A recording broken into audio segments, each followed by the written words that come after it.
Welcome back to Geeklare, or if you're one of our new subscribers, welcome for the first time. I'm Donnie and she's Kit. Say hi, Kit. Kit, the mic's over here. Careful, hey, don't trip on the cord. Oops, clumsy old me.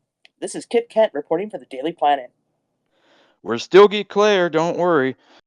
Since we're audio only, Kit, I can say that's the best Clark Kent cosplay I've ever seen or will ever see. Why, thank you, Donnie Olson.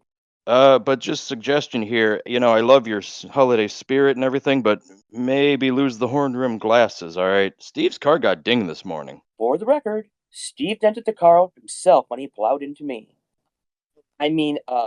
Almost knocked me over because I'm mild-mannered reporter Kit Kent. Yeah. I was just looking up the sky, trying to catch a glimpse of Super Kit. Oh, come on, stop it. Okay, you know what? That's fine. If you're not Geek Claire's kid, then you won't mind if I watch Kim Uni's Kingdom without her. Stop the presses. The one where the crown prince tries to save his land from political turmoil and a mysterious plague during the Joseon period? The movie or the Netflix series? Doesn't matter, they're both adapted from the webcomic Kingdom of Gods. I guess whichever's better. They're both great. But I guess the series. Wouldn't know. Be right back.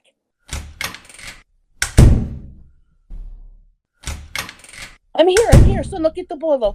But we have to start with Kingdom, Ashen of the North. It's a kind of a prequel. I got the pip pop and soda. Roll it. Just call it popcorn. Who calls it pip pop? Is that like a local thing? No, that's You just a me. Oh, okay. Well, fair enough. But we can't eat that right now anyway. We actually got to get back to the show. Oh man, I can't believe I fell for that. It's just as well. I'm getting kind of hot in here. We're talking about the Big Blue Boy Scout today because June 12th is Superman Day. In 1938, Jerome Siegel and Joe Shuster ushered in the golden age of comics with Action Comics #1 and created one of the world's most liked and recognized heroes, Superman. They based his looks on the actor Douglas Fairbanks. Interestingly enough, it was the same issue Fred Garnier introduced Satara Retsum Neshagen, otherwise known as the Master Magician for the Can't Spells, for the first time. Someone ate their Superman Crunch cereal today. With Superman and Stark Raven Hazelnuts ice cream. It's the breakfast of champions. Wait, what happened to the Hunka Hulka burning fudge ice cream? I had to give it to Steve to make him feel better. Dang it, that was supposed to be my breakfast. Well, you could make it up to me and bring me a Harley Quinn special. You know, one of them Sal's egg and cheese sandwiches. I'll have to drop it on the floor for screen accuracy. Don't you dare, Kit. Superman seems less adept shielding himself from powerful magic and psionic attacks than do the various chunks of kryptonite villains keep finding. According to Red Sun, Krypton's in our solar system and galaxy. But it's 21.7 light years away. Is every villain using the same meteorite wad, or are they chipping bits off and sharing them amongst themselves? Little remembered fact, when Clark went to Satara, probably for tutoring in telepathy and to identify different types of magic, Clark was the one who inspired Satara to use his talents to help mankind. I have a guesstimation. I think Clark has a smidge of Wizards of Juru in his Kryptonian ancestry. My proof? When he's been possessed by magic users and telepaths, his body didn't have any problems wielding magic. Which is kind of dumb considering two of his least used abilities are telepathy, to varying degrees, and will control, sometimes only to a mild degree and temporary. Which makes me want to know, instead of asking Aquaman why Lori Lemurus, the Atlantean mermaid, used it to ask Superman for help. Clark also used it to contact his cousin from afar, unless you're suggesting her super sensitive ears heard him throwing his voice. Which brings me back to my swift Max Mercury deduction that Clark learned ventriloquism from Zatara because he's used it to get his alter ego out of jams and fool dim-witted henchmen. Speaking of the dim-witted henchman, I owe Jerome Siegel a debt of personal gratitude with Superman, actually. In the Necessary Evil documentary, it was said that he was the one who chose to make Superman bulletproof. And it was said that he did that because his dad was killed in an armed robbery when Jerome was 17. Oh, So, yeah. So he wanted his hero to be bulletproof and impervious to, well, basically everything. So, Superman's bulletproof. Cut to years later, and me and my dad watching the reruns of the Adventures of Superman TV show, the George Reeves one. yeah. They did the same gun bit almost every week. and it always made me and my dad laugh. The henchmen would empty their guns on Superman to no effect, obviously. They'd look at each other bewildered, and then they threw the empty guns at Superman as if that was gonna do something to him. Much like Mr. Siegel, I also lost my dad prematurely, so I appreciate the memory him and George Reeves helped create for me. Oh, that's sweet. Yeah, I don't know why the villains thought lobbing a pistol could make a dent in a guy that could lift a plane either. You know, Kit, Zatara also introduced Thomas and Martha Wayne to each other, and later he mentored Bruce. He taught him escapology and magic, at least basic spell casting. Batman the Animated Series actually referenced the Zatara storyline that you mentioned. Bruce even uses the same John Smith alias in the episode and the comic. Zatara also mentored Bruce in ventriloquism. Well, somebody had to teach Dick how to make crank calls at sleepovers. Yeah, ventriloquism, I mean, it would help Batman fight Scarface so long as he's not sentient, but that's about it, really. In that scenario, Gats would have to worry about being riddled with gullets. But it wouldn't be any help if Woody is sentient. Side note. I wonder if Al Snow was inspired by that comic myth arc when he suggested mankind use Sako for the mandible claw. I actually own a Mr. Sacco in my wrestling collection. You know, say what you want about Vince McMahon, and people have said a lot of terrible things, but he was the world's greatest salesman. That dude and his company literally sold me a single sock and a Hulk Hogan tearaway t shirt. I hope you got two of those shirts and used one of them and actually tore it off in a selfie with Hogan. Time out. Can we turn on a fan? Kit, are you wearing that Kryptonian armor under your Clark cosplay? Naturally. Well, take it off. Come again. No, not like that. No, put the phone down. Just for that, now I'm going to ignore you. Apparently, there isn't any Homo Magi in the Wayne bloodline either. That we know of, anyway. Magic wouldn't be a latent ability for Bruce, so even if he studied hard, then tried to wield it, it's like Satana said. He'd never give up all his other skills, relinquish control, completely submit his willpower, and he won't surrender completely because he doesn't trust the unpredictable and unreliable nature of magic, which are a few reasons the Cape Crusader will never be a master magician. Yeah, it's also why, other than being a mogul that likes to delegate, he outsources magic and supernatural cases to Zatanna and John Constantine. Well, Batman never sticks to being the best at any one thing. There was a time when Bruce gained Superman's powers and Superbat during a battle with Silver Banshee, and he became over reliant on those, and he learned that lesson. Yeah, and then on the Superpowers Team Galactic Guardians Case of the Stolen Powers episode, Felix Faust and the Penguin try to bust out of prison but end up in a scrimmage over Superman's powers instead. Didn't they just end up moving like only one cell over? Basically, needless to say, epic fail. I can imagine that if Joker was suddenly capable of wielding magic, he'd test his limits by doing wacky stuff. Yeah, silly Joker would probably acquire the world's supply of kryptonite, but he wouldn't actually use it. He'd just jump scare Superman every day with key lime pies to the face, waiting until Clark got numb to it, because, that's when you have to deliver the real punchline. And in true supervillain fashion, they'd stop him before he got to it. That's always the villain's downfall. They always wait too long to do the thing. Yeah. Or they give you that great James Bond speech where they tell you what they're going to do, and then, well, now you know the plan. So Hmm. Let's see, but back to Superman. And, well, actually, Joker for this moment. I wouldn't want more than one miniseries of the worst sorcerer Joker would unleash. Joker would possess Alfred just to watch how miserable he could make the Dork Knight by yoinking a page out of Felix's playbook, mesmerizing Bruce's allies, starting with the son of Crafton, making them go on mass murder sprees, taking out old people with poisoned prune juice. The full frontal assault will culminate with Bats teaming up with Soups, trying to find out who was offing everyone he ever loved with a pearl garrote, only to find out the killers were their reanimated moms. Then, pow, Joker only has himself to blame for landing Batman in Arkham and Superman retiring to the Fortress of Solitude for mandatory R&R because he broke them. I think we just wrote a great comic book. Stop giving away gold. Shh. Earlier, we touched on Superman's will control. What's some other lesser used powers you think should get more exposure? In the Mm, comics, in the movies, whatever. okay, his amnesia lip lock. It'd be convenient every time Clark misses a deadline, he waltzes in, snogs Perry, Jimmy's all, gee willikers, Clark, how do you keep getting extensions? Well, if we go off of the Superman Returns timeline, the kiss amnesia was only temporary. Still, though, that and his ability to reverse time by spinning the Earth backward, I mean, who wouldn't use those? Always be kind, rewind. You know, not every avatar is capable of time manipulation, and his biological father, Jor-El, told him that interfering with Earth history was verboten. Yeah, but he did it anyway. When Lois Lane died, that is technically Earth history. That is technically human history. They were meant to die that day, and then he spun the Earth backward. And he also tried to get rid of all the nukes in Superman 4 The Quest for Peace. For all its faults, at least that movie answered the eternal question of, well, why doesn't Superman just fix everything wrong in the world? Because when he tried to, the governments of the world got nervous and wouldn't let him.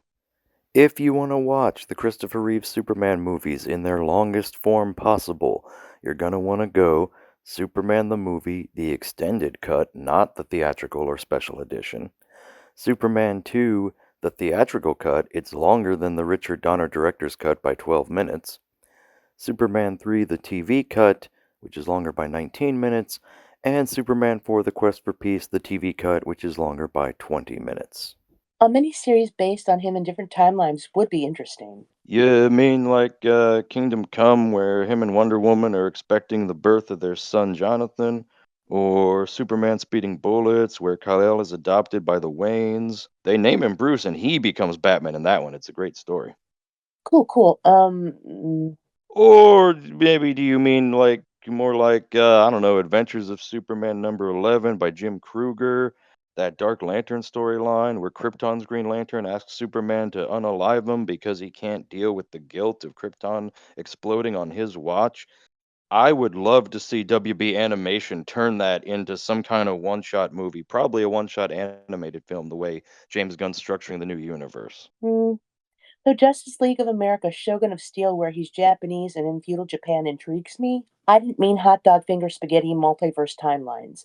I meant more like whoever is the current Superman decides to spend his lunch hour in 1922 and is part of the expedition when Howard Carter opens Tutankhamun's tomb, or decides to go 20 minutes in the future, you know, to help Edison Carter report from Network 23.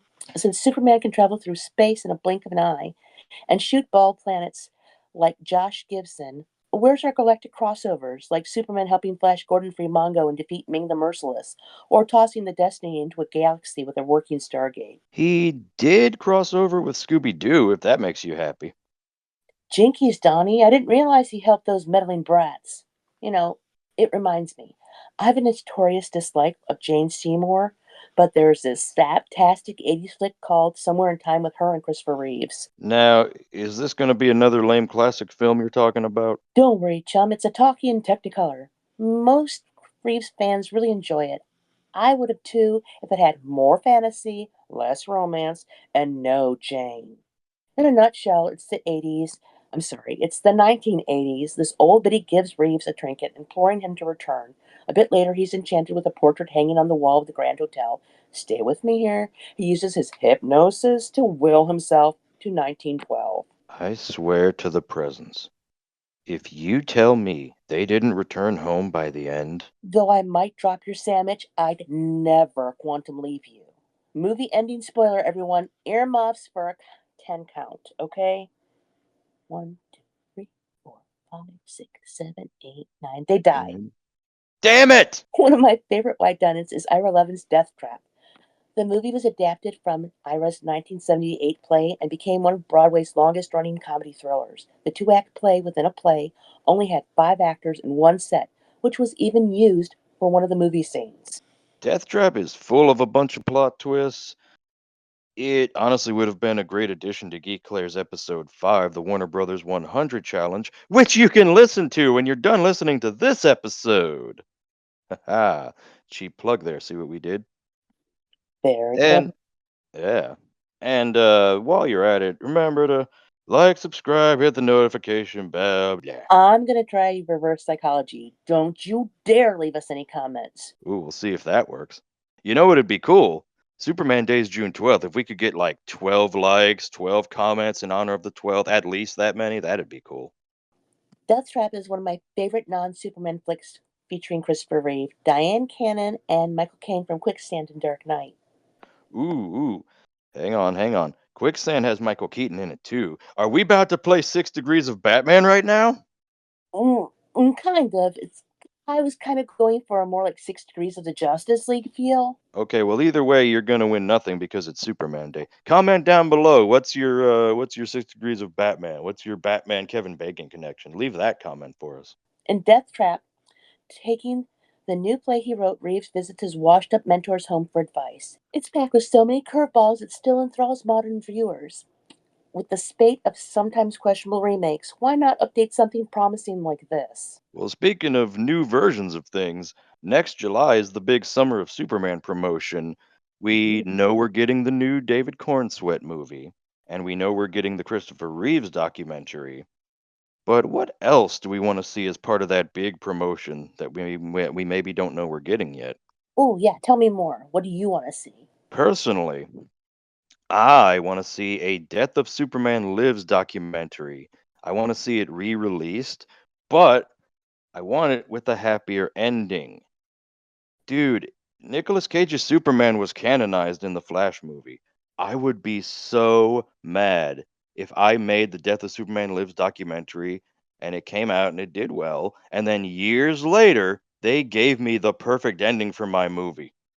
Now, since we decided that other films and series with Superman actors count as valid Superman Day viewing, holy crap. That means every Nicolas Cage movie counts now too. That's gonna be a wild ride. He's done some crazy films. And I actually am looking forward to his new movie, Longlegs. That will not be out in time for Superman Day. Unfortunately, that's going to be out this July.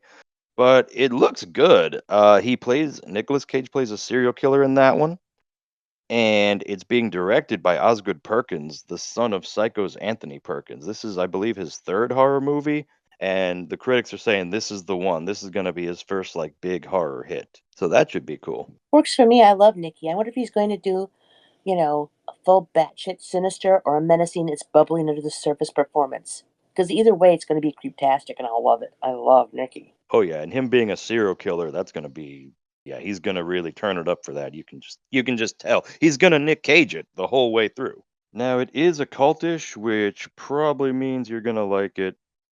I'll tell you right now, though, I'm not sleeping with the light on. So when you gotta go, take the dog with you to the bathroom. Don't wake me up like last time. It was some paranormal, crazy shit. And there was this weird, like, really dead smell. That's just the dog. How many times do I have to tell you he is not supposed to eat people food? Speaking of food, I finally saw that Dune popcorn bucket. As much as I love the books, I wouldn't want it. You're reaching into the mouth of a giant sandworm. Who wants worm gut fud? Ugh. Yes, worm gut fud. That's what that was. Did you see the Wolverine popcorn bucket? They went even harder with that one. Really? No. Yeah, I'll have to check that one out. it's brilliant. The tongue even has texture on it in amazing attention to detail. And the joke is that, haha, Deadpool designed the popcorn bucket, so of course it's Wolverine with his mouth wide open for you to shove your popcorn into. It sounds so dumb, but maybe I want it. I don't Yeah. know. Oh yeah, no. If you're a huge Wolverine fan or a huge Hugh Jackman fan, that's the thing you bust out in your collection to trump your friends. You know what I mean? Dear Hugh Jackman, will you please autograph your tongue? Speaking of Nick Cage Superman, I know a lot of people were mad about the Flash movie, both because of Ezra Miller's multiple real life scandals and the DC Studios drama going on. Yeah, I get why. Ezra may or may not be a skeevy jerk. Say they are, fine, cancel them. But they were acquitted when the judge dismissed their restraining order one day before it expired. And they have to attend court ordered therapy, which are both rather peculiar for someone innocent. Yet still, their name was cleared, which means now you really don't have an excuse not to watch the movie anymore. Fun fact, the director Andy Muschietti made a cameo as a hot dog reporter. But back to hot dogs. Anyways, I like Ezra Miller as an actor. I enjoyed their introverted, nerdy portrayal as a slightly autistic Barry Allen and the subtle nuances they worked in. The part of the movie that I didn't really like was the whole "I love you more" I loved you first. It was so forced and heavy handed, it's clunky like a laugh track in a sitcom. I don't need an artificial prompt. I wish they'd let viewers decide what we found tender, amusing, and endearing ourselves. I thought it was more poignant when Barry resented Monkey's treatment. But maybe that's because I just finished seeing Dawn of the Planet of the Apes, which my only critique for that film is more Gary Oldman, less chimp. If Andy Muschietti and Christina Hodgson and co. took lessons on creating sentimental moments from their Asian drama counterparts, people would still weep when they gave their film critique. The thing that made me really like the Flash film were all the cameos. It's also what I really enjoyed about the Miles Morales animated Spider Verse films. The Flash is technically the Supermaniest movie to watch for June 12th, with 4 Supermen, 4 Batman, technically 3 Flashes, 2 Supergirls, and a partridge in a pear tree. I'm bummed we won't get a sequel. I thought it was a perfectly fine movie. I Yeah, do wish, yeah, I do wish the ending was better and some of the comedy was too much. I mentioned that in the Warner Brothers 100, actually. But yeah, all in all, I liked it, and it sucks we won't get a sequel. They were clearly setting up a sequel. The ending to that movie does not feel like the ending to that movie. yep. And I do wish that the various alternate endings to that Flash movie would see the light of day. That would be a cool thing they could do for Superman Day, considering that some of the endings have Henry Cavill in it. He got jerked around so hard by Warner Brothers. Let's not get into how stupid I think Netflix is for losing Henry over creative differences. Okay, we won't. Seriously, why would they switch out the White Wolf midstream, so to speak? In other Superman news, I'm so miffed. I'm probably going to read an Andrzej Sapkowski's Witcher pentology and skip the last 2 seasons of Witcher altogether. breathe, kid, breathe, breathe. Remember the Snyder Bros? We're not going to be like the Snyder Bros, remember? You said you try to be less grouchy when they replace your preferred actor. This is me being less grouchy. I've had this problem since I was itty bitty. It started with, Colin Baker? oh, even hearing his name grates on my nerves. I'm considering asking you to face the wall, but no, I was going to say Dick Sargent. Since Darren Stevens? Oh, blame it on late night syndication. You know what could help? Taking Bill Murray sized baby steps. Check out some stills of Liam as Geralt of Rivia. Come on now, that's doable, right? Okay, fine. I'll go look at a pic. I guess you're right. It should be doable. Know who's not?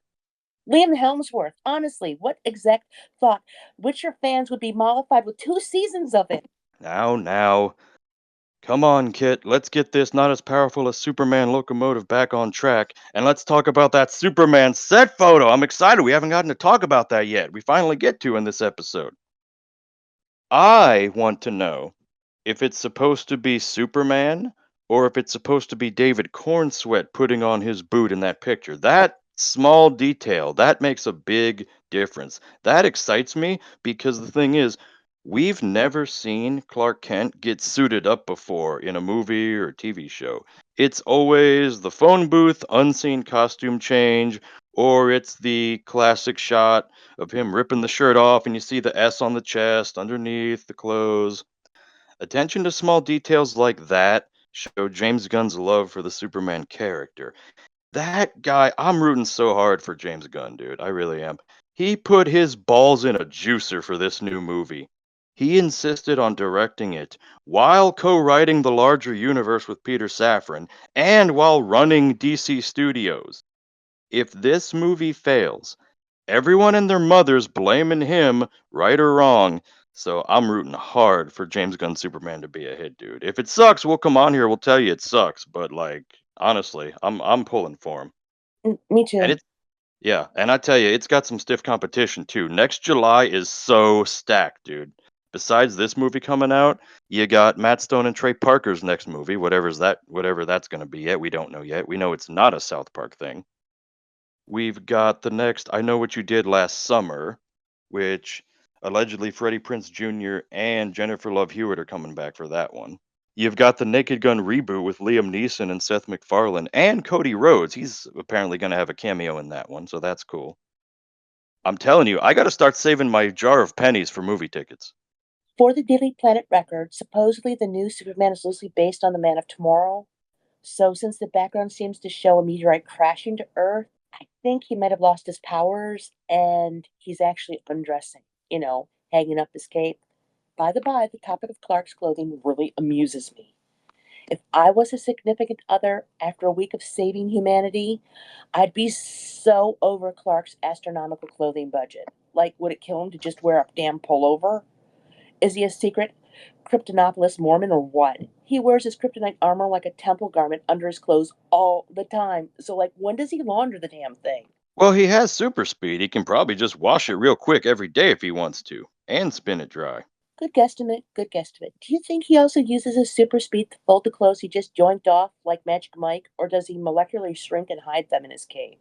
I'm gonna say he shrinks them because in the Flash movie, we see Barry's Flash suit.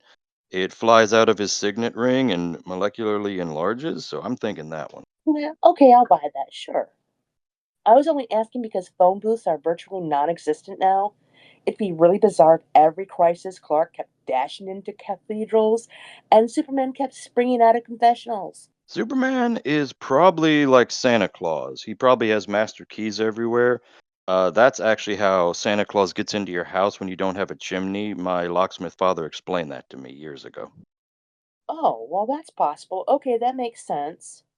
Superman's a nice guy, he's everybody's buddy. He probably would be everybody's friend and have a janitor ring of keys and, he's not going to like steal your stuff. You'd let him in your house, right?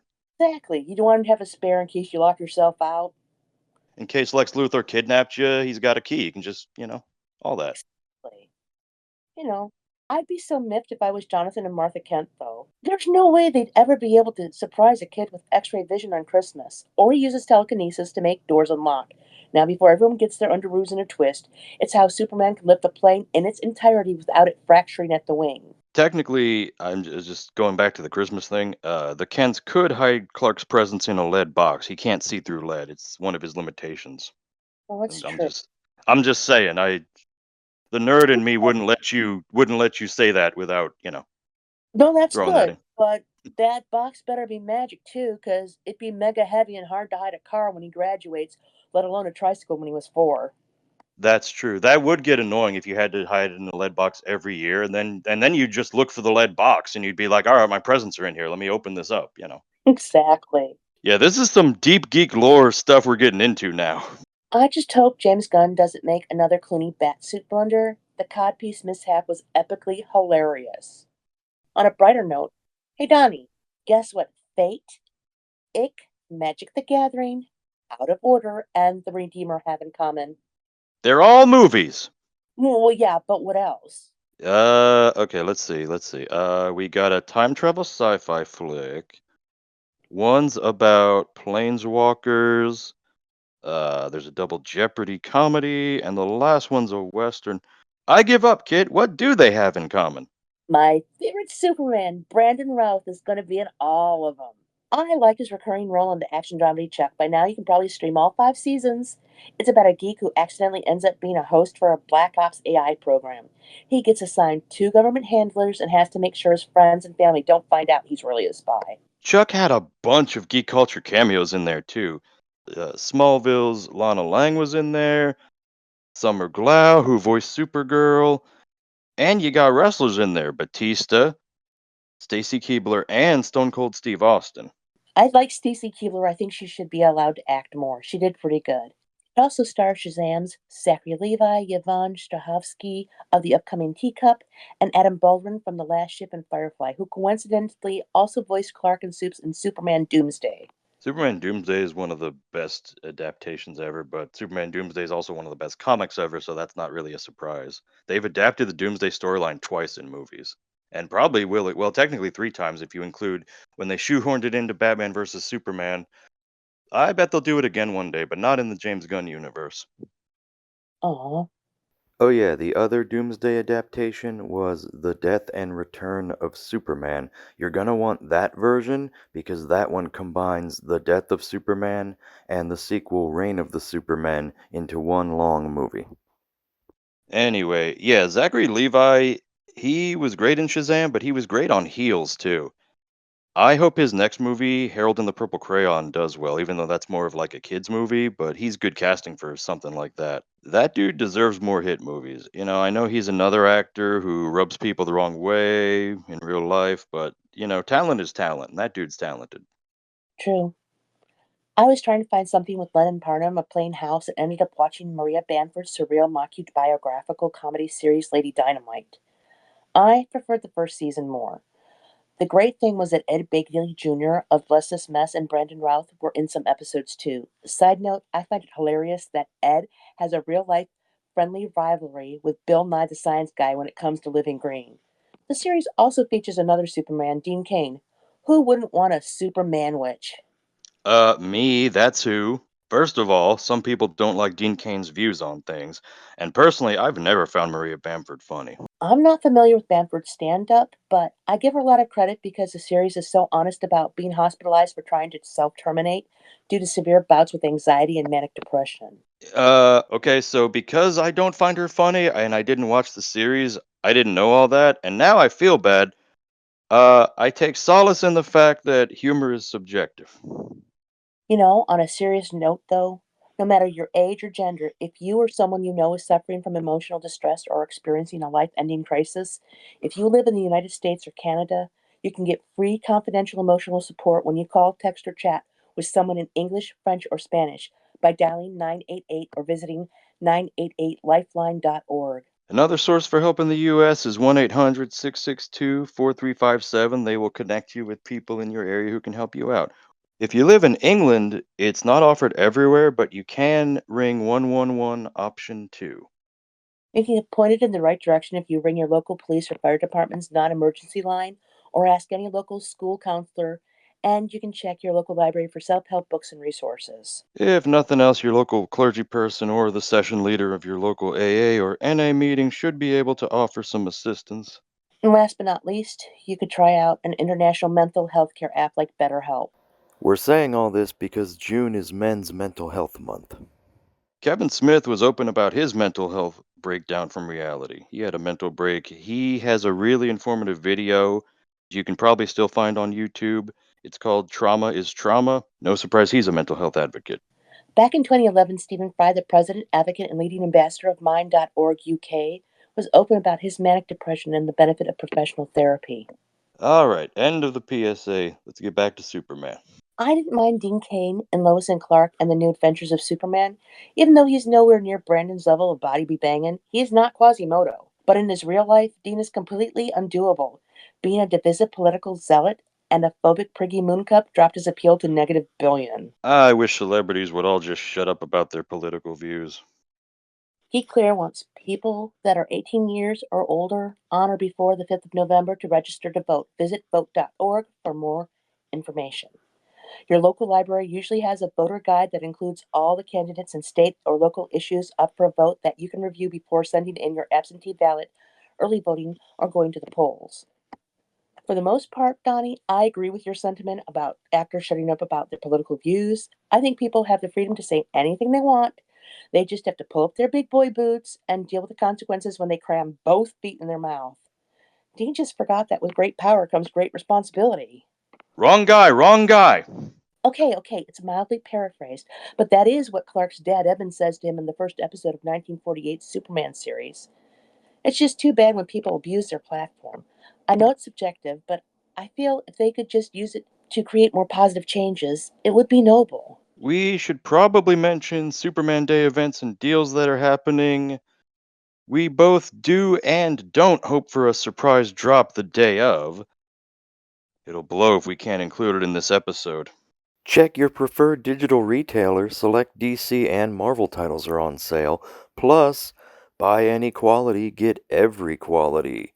From standard definition all the way up to 4K UHD. If you're in Metropolis, Illinois, June 7th through 9th, check out the 46th annual Metropolis Superman Celebration. Go to supermancelebration.net for more details. Brandon Routh is going to be there, so fans of Geeklare, if you love your kit as much as I love me, please send me an autographed Superman pic. We don't have a P.O. box or nothing. Well, no one likes a pissed off box. Can we get a friendly one instead? I know.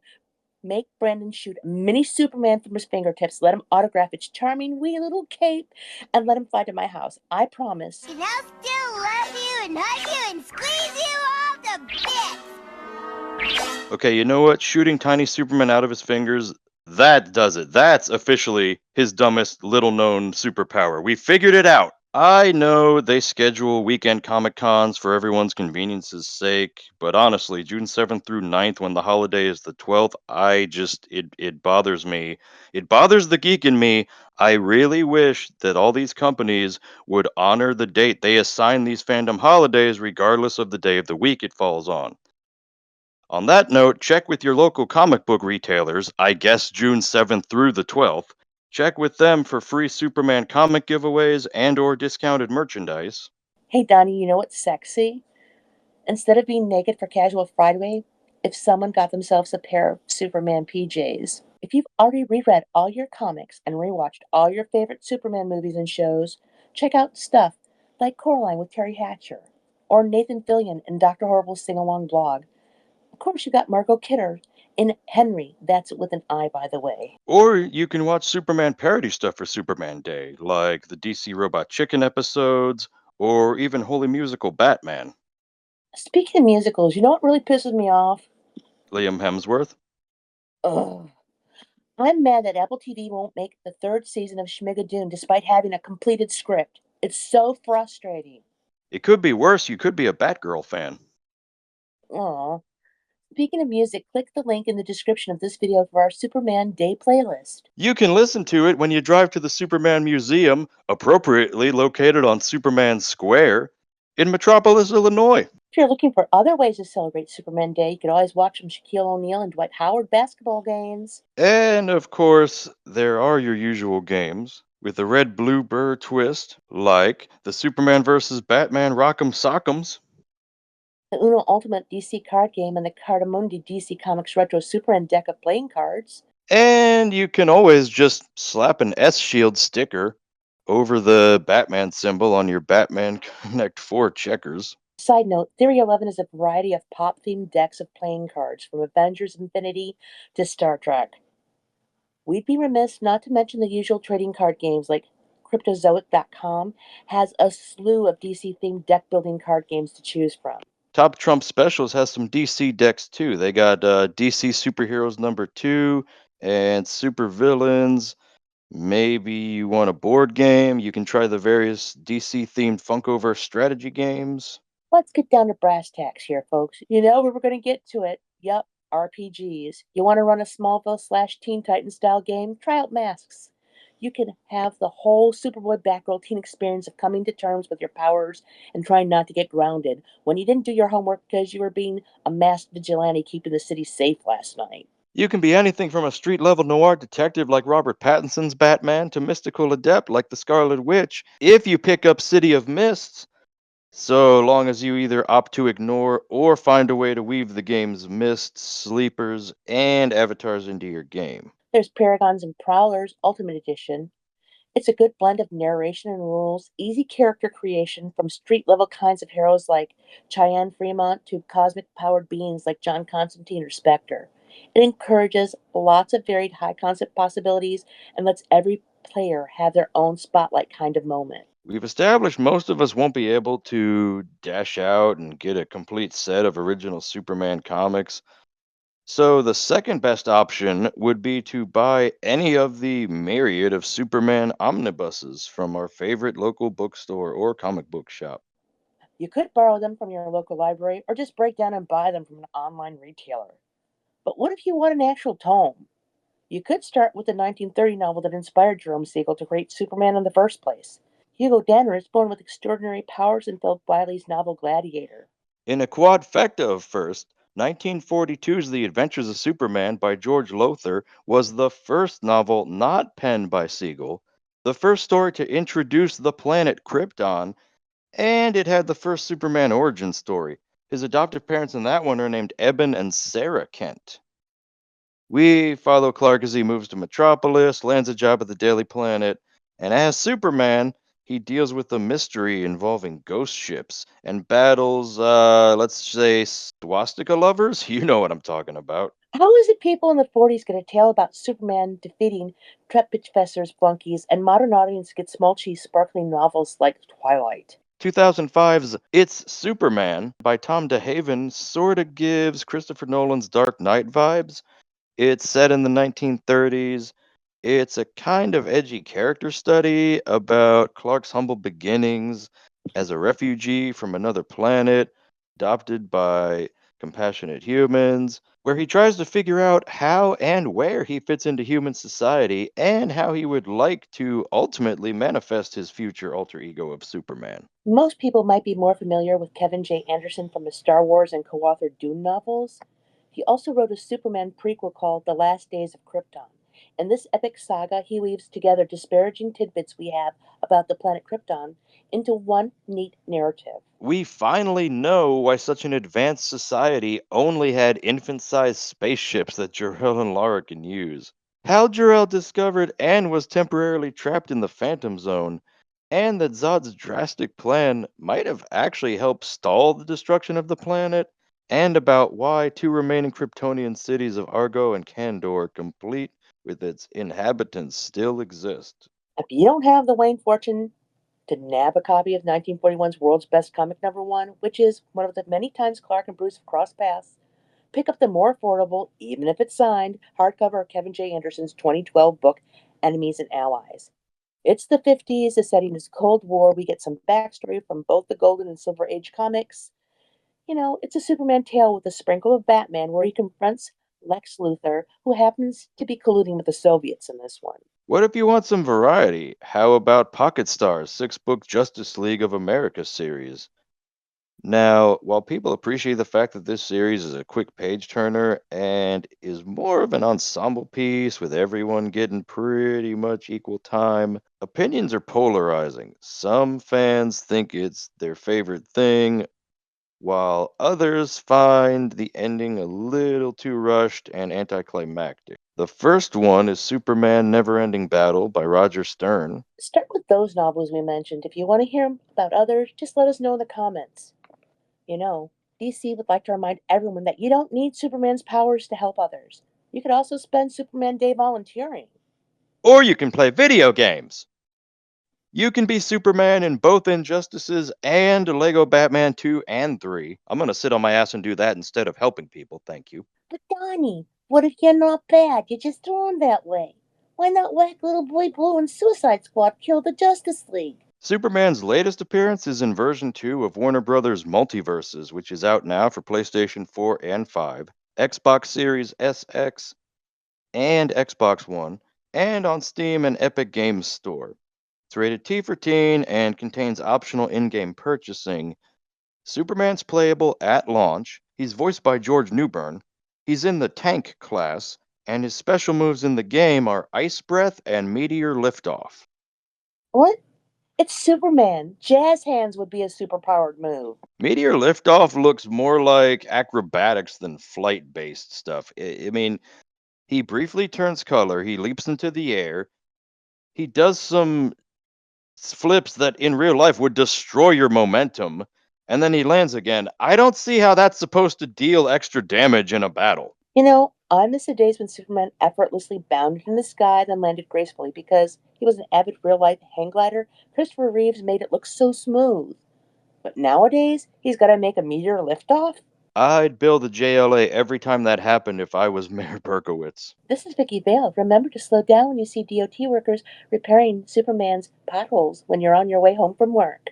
Full disclosure, we at Geeklare tried to sign up as Multiverses ambassadors, but we didn't get the gig. If you got the gig, comment down below. You know why we didn't get it, right, Donnie? I have no clue. It was your angry voicemail to the Multiverses game team when version 1 came out. I don't know what you're talking about. Oh, really? I have it right here. I can play it for the listeners. Don't!